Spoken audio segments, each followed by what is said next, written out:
welcome to my kitchen.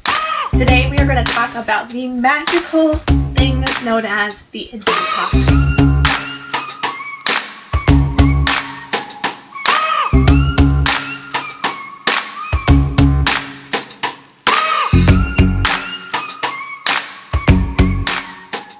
When I was looking into RVing full time, this was the #1 thing that everyone said you need to bring for your tiny kitchen in the RV. They were not wrong. It has not disappointed. So today I'm going to go through and show you what accessories I have inside this lovely Instant Pot. We went with a 6-quart Instant Pot. They do come in a smaller size, and they also come in an 8-quart size. Inside this lovely thing, you're going to see all of the funny things. These are obviously not Instant Pot utensils, but these are the funny things that I keep in here, and I'm going to tell you what I use them for. There's a piece of foil in here. It's like a big foil strip. This is a pot that was inside my rice cooker. It had a short in the cord and we had to get rid of it. And then this pot was still inside of it, and it's still got like the non-stick in it, and it fits perfectly inside my Instant Pot. I have tried rice just in the pot, and there is a rice button on here somewhere up here. There's a rice button. I don't trust it. I have found that our rice always turns out like mushy, and I don't like mushy rice. So I did some Googling, and what I do is I stick the rice in here just like I would in a regular rice cooker, but my ratios are 1:1 instead of 1 to 1.5, I think it normally is. And then you put a little bit of water, like a cup of water, in the actual Instant Pot with the rack inside. You set the pot in there. Oh, that's where this comes in. Mine didn't have a basket, so this is my makeshift basket.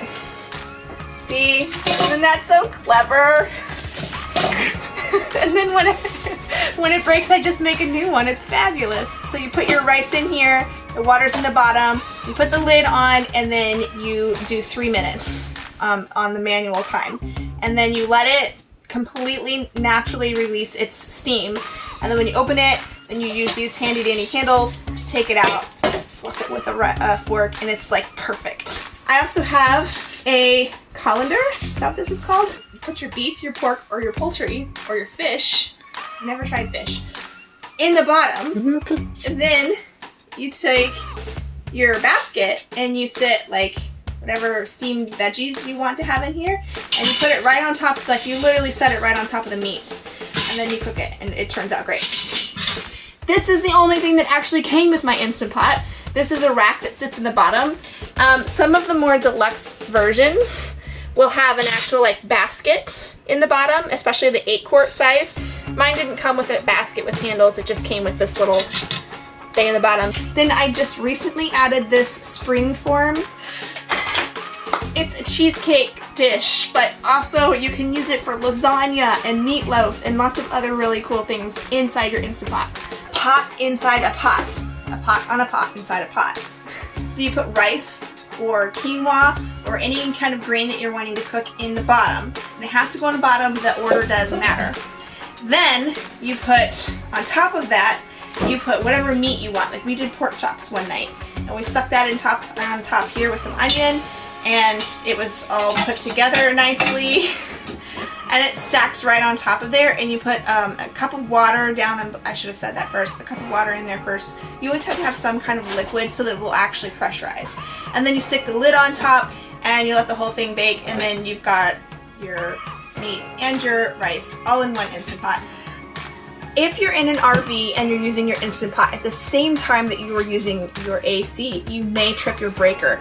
That is because the Instant Pot pulls a lot of energy. I can't run this and my AC at the same time. We're plugged in to a 20 amp here instead of a 30 amp, which is what our rig can run off of. So we do have less electricity flowing through here, but this little griddle back here also cannot be going at the same time as my Instant Pot. So you do have to kind of plan a little bit more when you're in the RV to make sure that whatever you're cooking in here, you also have, like if you need to prepare something else, you have that capability. I know that I can't cook something in here and here at the same time, but I can use my propane stove or my propane oven to prepare things. Same goes for the microwave. It also pulls a lot of electricity, so I generally don't like to run my microwave at the same time as my Instant Pot, so it just takes a little more planning. I can even use frozen chicken when I put it into my Instant Pot. In fact, most of the meat that I put in here is frozen. It just requires a little bit more time. I used to, with my crock pot, I used to make meals that took all day long to cook.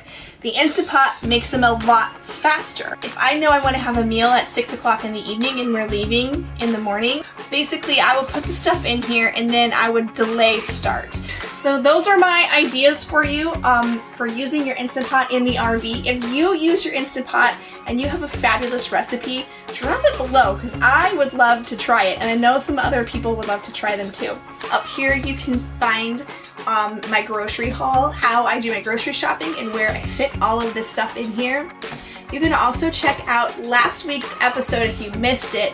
It was my son and my husband preparing a meal for the family. If you enjoyed this video, please go ahead and subscribe and hit the notification bell for more videos in the future. And stay tuned for more to come.